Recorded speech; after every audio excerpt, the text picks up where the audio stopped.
Film की शुरुआत एक शांत पड़ोस में एक अच्छी धूप वाली सुबह में होती है। हम निवासियों में से एक शैनन को अपने अटारी में उत्सुकता से कपड़े में कुछ लपेटते हुए देखते हैं। कुछ क्षण बाद वह घर से बाहर आती है और उस वस्तु को कूड़ेदान में डाल देती है। फिर वह अपनी बेटी क्लेयर को सड़क पर साइकिल चलाने देती है। परिवार का कुत्ता भी मौजमस्ती में शामिल होता है और यह बच्चे के लिए एक सामान्य दिन प्रतीत होता है। हालांकि क्लेयर के घर लौटने पर चीजें तुरंत गंभीर मोड़ ले लेती हैं। वह अटारी में अपनी मां को खोजने जाती है, लेकिन उसे पता चलता है कि उस महिला ने अकल्पनीय काम किया है। इसके बाद फिल्म कई वर्षों बाद शुरू होती है, जहां बड़ी हो चुकी क्लेयर अचानक नींद से जाग जाती है। पता चला कि उसे अभी भी अपनी मां की मृत्यु के बारे में बुरे सपने आ रहे हैं। वह अब अपने एकल पिता जोनाथन के साथ रहती है, जो कचरा बीनने का काम करता है। परिवार का कुत्ता मैक्स भी बड़ा हो गया है और वह उसका सबसे अच्छा दोस्त है। तैयार होने के बाद क्लेयर अपनी साइकिल पर स्कूल जाती है। वह अपनी पड़ोसी श्रीमती का स्वागत करती है। रास्ते में डेलुका की मुलाकात उसके मामा ऑगस्ट से भी होती है। बूढ़ा व्यक्ति अपना अखबार वापस पाने की कोशिश कर रहा है, लेकिन क्लेयर उसे अखबार दिलाने की पेशकश करता है। जैसे ही वह अपनी साइकिल घुमाती है, स्कूल का बदमाश डार्सी विपरीत दिशा से आता है।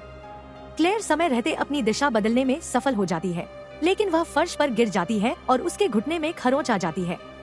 बावजूद इसके वह स्कूल जाती है, जहां वह अपने पिता को अपने दोस्त के साथ डंपस्टर में गोता लगाते हुए देखती है। अरे बेबी, कुछ चीरियोस मिले। इससे किशोरी शर्मिंदा हो जाती है और वह गुस्से में उससे इस बारे में बात करती है। जोनाथन का दावा है कि वह बस कुछ उपयोगी ढूंढने की कोशिश कर रहा है, लेकिन जब क्लेयर ने उसे छोड़ने का आग्रह किया तो वह बाध्य हो गया। अगले दृश्य में हमें पता चलता है कि क्लेयर को अक्सर लोकप्रिय बच्चे परेशान करते हैं। वे उसे एक मूर्ख हारे हुए व्यक्ति के रूप में देखते हैं, जो एक गरीब परिवार से आता है। यह तब और भी स्पष्ट हो जाता है जब सबसे दुष्ट डार्सी क्लेयर के पोस्टर पर एक पेय फेंकता है, जिस पर वह महीनों से काम कर रही थी। स्कूल में क्लेयर के एकमात्र दोस्त जून और मेरेडिथ हैं, और ऐसा लगता है कि उनके बीच अच्छा रिश्ता है। लेकिन ऐसा केवल इसलिए है क्योंकि ये तीनों ही समान रूप से अलोकप्रिय हैं। हमें यह भी पता चला है कि क्लेयर को पॉल नाम के एक लोकप्रिय व्यक्ति पर भारी क्रश है। हालांकि दुखद बात यह है कि उसकी पहले से ही कहीं और गर्लफ्रेंड है। जैसा कि जोनाथन पड़ोस में डंपस्टर डाइविंग कर रहा है, उसे एक पुराना संगीत बॉक्स मिलता है। उसने इसे रखने का फैसला किया क्योंकि यह बाहर से वास्तव में फैंसी दिखता है। स्कूल में वापस क्लेयर अंततः डार्सी का सामना करने का फैसला करता है। वह उसके पास आती है और सबके सामने उसका अपमान करती है। निःसंदेह इससे डार्सी परेशान हो जाती है और वह क्लेयर के चेहरे पर थप्पड़ मार देती है। लेकिन हमारी लड़की भी अपने दाहिने हाथ से जवाबी हमला करती है। एक बात दूसरी बात की ओर ले जाती है और उनमें आपसी लड़ाई हो जाती है। उनके सहपाठी उन्हें रोकने की कोशिश भी नहीं करते, वे बस मुठभेड़ के वीडियो लेने में व्यस्त हैं। लेकिन सौभाग्य से मामला बढ़ने से पहले एक शिक्षक घटनास्थल पर आता है और लड़ाई को समाप्त कर देता है। जब क्लेयर घर पहुंचती है तो उसके पिता कहते हैं कि उनके पास उसके लिए कुछ है। फिर वह अपने कमरे में जाती है और अपने बिस्तर में एक लिपटी हुई वस्तु पाती है। क्लेयर ने इसे खोला और हमें पता चला कि यह वही पुराना संगीत बॉक्स है जिसे उसके पिता ने पहले पाया था। वह इसे खोलने की कोशिश करती है, लेकिन यह मजबूती से बंद है। चीनी भाषा में कुछ शब्द लिखे हुए हैं और क्लेयर पहले वाक्य को समझती है, जिसमें लिखा है 7 इच्छाएं। हालांकि वह इस सब पर विश्वास नहीं करती है, इसलिए वह बॉक्स को अपनी मेज पर रखती है और काम पर वापस आ जाती है। थोड़ी देर बाद उसे अपने दोस्त से एक टेक्स्ट प्राप्त होता है, जिसमें उसे डार्सी के इंस्टाग्राम पोस्ट की जांच करने के लिए कहा जाता है। क्लेयर तब ऑनलाइन जाती है और उसे पता चलता है कि धमकाने वाले ने उनकी पिछली लड़ाई का वीडियो पोस्ट किया है।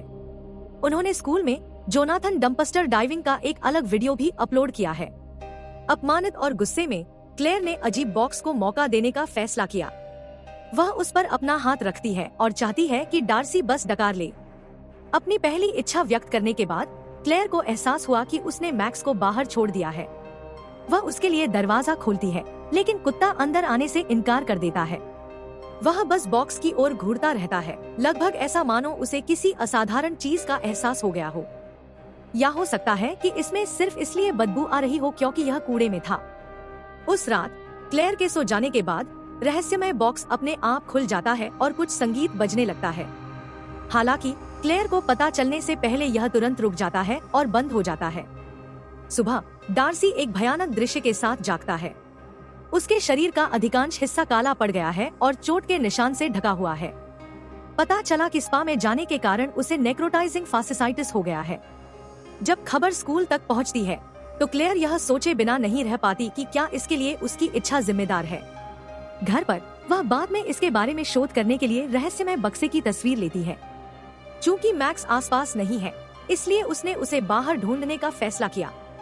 जल्द ही क्लेयर को रेंगने वाली जगह से अजीब आवाजें सुनाई देती हैं, इसलिए वह जांच करने के लिए अंदर जाती है। वह यह देखकर भयभीत हो गई कि उसके मरे हुए कुत्ते को चूहे खा रहे हैं। इससे बेचारी किशोरी टूट जाती है, क्योंकि मैक्स उसे उसकी दिवंगत मां ने उपहार में दिया था। बाद में जोनाथन और उसका दोस्त कुत्ते को दफनाने में मदद करते हैं, जबकि क्लेयर जोर जोर से रोती है। अगले दिन स्कूल में वह अपने चीनी शिक्षक के पास जाती है और उसे रहस्य बॉक्स पर उकेरे गए पात्र दिखाती है। वह इसे समझने में उसकी मदद मांगती है। हालांकि शिक्षक बताते हैं कि उत्कीर्णन प्राचीन चीनी भाषा में है, इसलिए केवल एक विद्वान ही उनका अनुवाद कर सकता है। उनकी बातचीत सुनकर रयान नाम का एक छात्र उसकी मदद करने की पेशकश करता है। उसका दावा है कि उसकी चचेरी बहन प्राचीन चीनी भाषा पढ़ रही है, इसलिए वह संभवतः संदेश को समझ सकती है। हालांकि क्लेयर को उस पर भरोसा नहीं है, इसलिए वह उसके प्रस्ताव को अस्वीकार कर देती है और चली जाती है। वह लाखों में एक प्रस्ताव था, उसके पास इसे ठुकराने का कोई कारण नहीं था।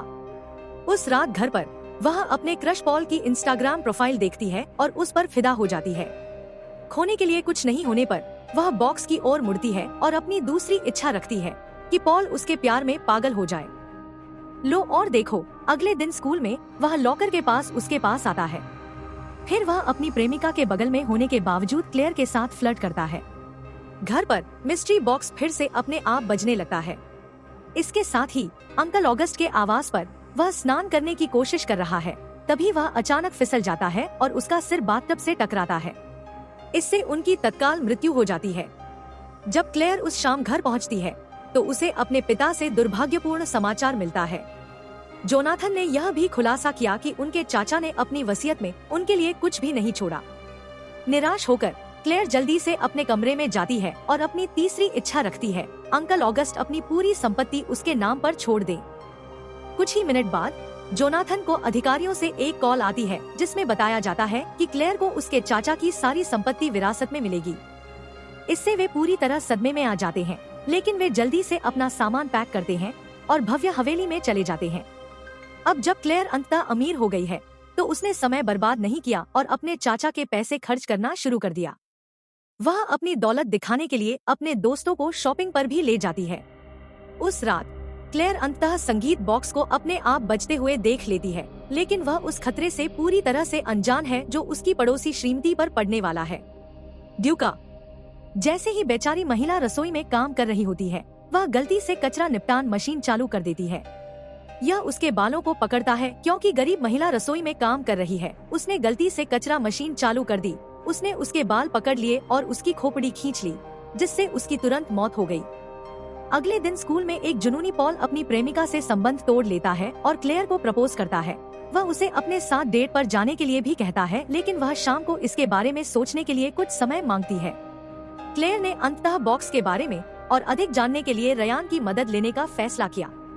उचित जांच के लिए वह खुशी खुशी उसे अपनी चचेरी बहन जीना के अपार्टमेंट में ले जाता है। जीना तब बॉक्स पर नजर डालती है और दावा करती है कि यह एक चीनी इच्छाधारी जार है जो 7 इच्छाएं पूरी करता है। उसे उस पर लिखे लुमे पत्र भी मिलते हैं और यह सिद्धांत मिलता है कि वह मालिक थी। इंटरनेट पर नाम खोजने के दौरान समूह को पता चला कि लूम के पूरे परिवार को खलनायकों ने मार डाला था। इसलिए उसने अपना संगीत बक्सा लिया और कई दिनों तक प्रार्थना की, जब तक कि राक्षस ने उसे जवाब नहीं दे दिया। लूम ने राक्षस की शक्ति का उपयोग करके अपने सभी दुश्मनों को हरा दिया और अमीर बन गई, लेकिन अंत में उसने अज्ञात कारणों से वह किया जिसकी कल्पना भी नहीं की जा सकती थी। जीना फिर बाकी लेखों को समझने की कोशिश करती है, लेकिन वे बहुत अधिक जटिल बोली में लिखे गए हैं। इसलिए वह एक तस्वीर लेती है और अधिक जानकारी के लिए इसे अपने दोस्त को भेजती है। इस छोटे शहर में हर कोई अगले दृश्य में चीनी भाषा सीखता है। जब रयान और क्लेयर घर लौटते हैं तो उन्हें फिर से अपने पिता का कूड़ादान मिलता है। गुस्से से भरी हुई वह घर लौटती है और अपनी चौथी इच्छा रखती है कि उसके पिता उसके लिए कम परेशान हों। जोनाथन तुरंत एक शांत आदमी में बदल जाता है और वह अपने अच्छे दोस्तों के सामने सैक्सोफोन बजाना शुरू कर देता है। वह एक विकृत व्यक्ति के रूप में विकसित होता है जो जीना को मिलता है। अनुवाद के बारे में उसकी सहेली का एक ईमेल जब उसने पढ़ा तो उसे गहरा सदमा लगा। क्लेयर के घर पर वापस मिस्ट्री बॉक्स अपने आप एक अजीब गाना बजाना शुरू कर देता है जो दर्शाता है कि यह फिर से एक साथ मारने वाला है। जीना के कमरे में बिजली गुल हो गई, जिससे उसे बाहर निकलने के लिए मजबूर होना पड़ा। वह रहस्यमय बक्से की वास्तविक सच्चाई बताने के लिए रयान को फोन करने की कोशिश करती है, लेकिन हवा के झोंके से उसका फोन बालकनी से गिर जाता है। इसके बाद जीना अपने कमरे में जाती है, लेकिन वह गलती से लड़खड़ा जाती है और खुद को एक नुकीली मूर्ति पर चढ़ा लेती है, जिसके परिणामस्वरूप उसकी दुर्भाग्यपूर्ण मृत्यु हो जाती है।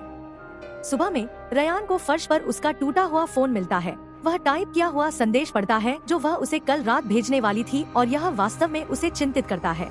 फिर वह जीना के कमरे में जाता है और बाद में मूर्ति के सामने उसका बेजान शरीर पाता है।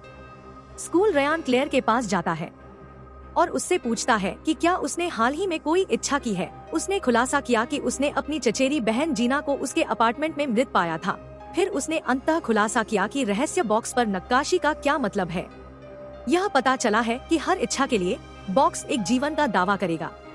क्लेयर को खेद महसूस होता है जीना की मृत्यु के लिए, लेकिन वह झूठ बोल रही है कि उसने कोई इच्छा नहीं की और कैफेटेरिया के लिए निकल गई। उसने अंततः पॉल के साथ बाहर जाने का फैसला किया, लेकिन अन्य छात्र अभी भी उसका मजाक उड़ाते हैं। इसलिए क्लेयर घर जाती है और अपनी 5वीं इच्छा रखती है कि वह उसके लिए स्कूल में सबसे लोकप्रिय लड़की बन जाती है। पॉल तुरंत उसे एक पार्टी में आमंत्रित करता है जहां क्लेयर के आने पर केवल लोकप्रिय बच्चे ही घूमते हैं।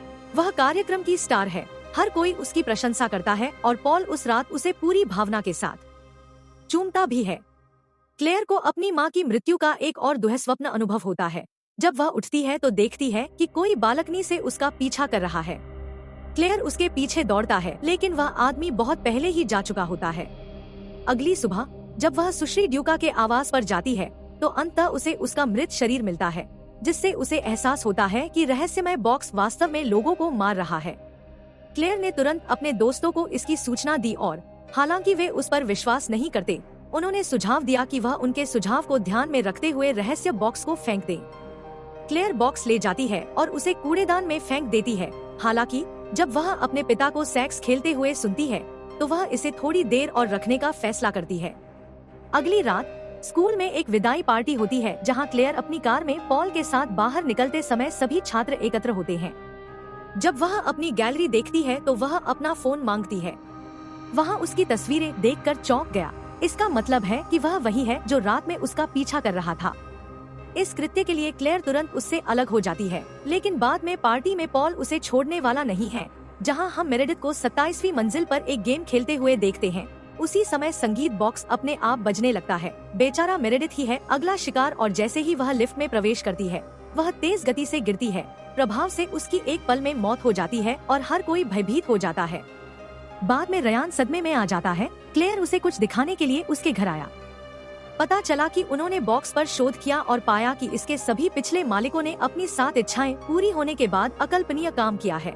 इसका मतलब यह है कि अगर क्लेयर 2 और इच्छाएं करती है तो वह बहुत अच्छी तरह से मारी जाएगी। उसे इसे रोकने के लिए दूसरों के लिए कोई सम्मान नहीं है। ऐसा होने से दोनों बॉक्स को नष्ट करने की कोशिश करते हैं, लेकिन यह एक असंभव कार्य बन जाता है। इसलिए क्लेयर बस रहस्यमय बॉक्स को एक वेंट में बंद कर देती है। उस रात वह फिर से अपने पागल आदमी से मिलने आती है। पूर्व पॉल जब वह उसे वापस लेने से इनकार करती है तो वह उसके सामने उसकी कलाई काट देता है, जिससे क्लेयर को तुरंत उसके लिए एम्बुलेंस बुलाने के लिए प्रेरित किया जाता है। और सौभाग्य से सुबह क्लेयर और रयान को पता चलता है कि मिस्ट्री बॉक्स उसकी अनुपस्थिति में गायब हो गया है, जैसा कि वह चाहती थी। तथ्य भी गायब होने लगते हैं। घर जल्द ही अधिकारियों द्वारा वापस ले लिया जाता है, क्योंकि अंकल ऑगस्ट के पास बहुत सारे कर नहीं थे, जिससे क्लेयर और उसके पिता को अपनी पुरानी कुटिया में लौटने के लिए मजबूर होना पड़ा। न केवल उसने अपनी संपत्ति खो दी है, बल्कि उसने अपनी सारी लोकप्रियता भी खो दी है। अब वह एक बेवकूफ उबाऊ बच्ची बन गई है जिसे कोई भी पसंद नहीं करता है, और वह एक सीरियल किलर है। बाद में स्कूल में उसे पता चलता है कि यह वास्तव में जून है जिसने चोरी की है रहस्यमयी बॉक्स। उत्तरार्ध यह दावा करने की कोशिश करता है कि उसने सभी की सुरक्षा के लिए ऐसा किया है, लेकिन क्लेयर नहीं सुनती है। वह गुस्से में बॉक्स को फाड़ देती है और इसके बाद होने वाली लड़ाई में जून सीढ़ियों से गिर जाता है और घायल हो जाता है। जब क्लेयर घर लौटता है वह अपनी छठी इच्छा करता है कि उसकी माँ वापस आ जाती है, ठीक वैसे ही शैनन वापस जीवन में आती है और उसे गले लगाती है। क्लेयर को यह भी पता चलता है कि उसके 2 नए भाई बहन हैं। उस दिन परिवार एक साथ अद्भुत समय बिताता है और क्लेयर अपनी सभी चिंताओं को भूल जाती है। लेकिन जब वह अटारी में जाती है उसे कुछ चौंकाने वाला लगता है। पता चला कि यह संगीत बक्सा उससे पहले उसकी माँ के पास था। यह वही चीज थी जिसे उसने अटारी में फेंक दिया था। फिल्म की शुरुआत और यही कारण है कि उसने वह किया जो सोचा भी नहीं जा सकता था। तभी बॉक्स में एक अजीब सा गाना बजने लगता है। जोनाथन इस समय अपने दोस्त के साथ बगीचे में पेड़ की शाखाएं काट रहा है। इससे क्लेयर को एहसास हुआ कि उसके पिता खतरे में हैं। वह उसे चेतावनी देने के लिए दौड़ती है, लेकिन उसकी चीख से जोनाथन का ध्यान भटक जाता है क्योंकि वह अपना पैर हटा लेता है। सीढ़ी से उसका दोस्त अपना संतुलन खो देता है और गलती से जोनाथन की चेनसो से उसका सिर काट देता है, जो सबके सामने नष्ट हो जाता है। क्लेयर अपने कमरे में भागती है और अपनी मरती हुई इच्छा व्यक्त करती है कि उसे उस दिन वापस ले जाया जाए जब जोनाथन को उसके जागने के तुरंत बाद बॉक्स मिला था। उसका दुःस्वप्न और देखता है कि इस समय रेखा में उसकी इच्छा पूरी हो गई है। मैक्स अभी भी जीवित है और इसलिए उसका मेरेडिथ जोनाथन बिना समय बर्बाद किए डेलुका और यहाँ तक कि अपने चाचा को भी याद करता है। क्लेयर कूड़ादान के पास जाती है और रहस्य बॉक्स को उसके पिता के ढूंढने से पहले ही बाहर निकाल लेती है। फिर उसे कपड़े से ढककर स्कूल में रयान को दे देता है। क्लेयर यह नहीं बताता कि यह क्या है, लेकिन उसे इसे कभी न खोलने के लिए कहता है। उत्तरार्ध उलझन में है क्योंकि वह इस बिंदु पर क्लेयर को भी नहीं जानता है, लेकिन वह उसे चूमती है और उसे डेट पर चलने के लिए कहती है। हालांकि वह अचानक डार्सी की कार से टकरा जाती है। इससे उसकी मौके पर ही मौत हो जाती है, जिससे वह सातवीं बन जाती है। और अंतिम शिकार। तो आपको यह कहानी कैसी लगी, हमें एक कमेंट छोड़कर बताएं और इस कहानी पर आपके विचार क्या हैं। साथ ही इस तरह के और वीडियो के लिए कृपया सब्सक्राइब बटन पर क्लिक करें, नोटिफिकेशंस चालू करें और चैनल की मदद के लिए एक लाइक छोड़ें। देखने के लिए धन्यवाद।